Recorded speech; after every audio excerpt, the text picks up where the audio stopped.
Hi guys, welcome back to IFX Academy's daily analysis on dollar yen. Guys, yesterday guys we were selling this, and guys we've hit our first target. And for today guys, it's quite simple. Let's start with the daily chart, guys. On the daily chart, guys, kind of a bearish phase is ongoing.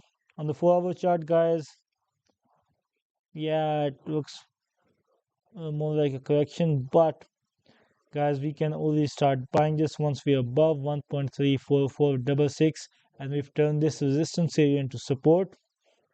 And guys, if we can't do that, guys, we are still sellers, and the first target would be, guys, for today 1.34201, and the next target would be 1.33922. So wishing you guys the best of luck. Hope you guys make shit ton of money, guys, trading this pair.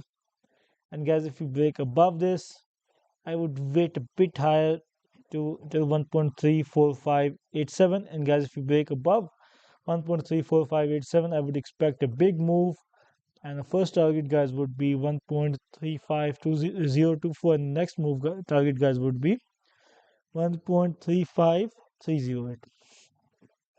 So wishing you guys the best of luck. Hope you guys make money trading this way, and see you guys tomorrow.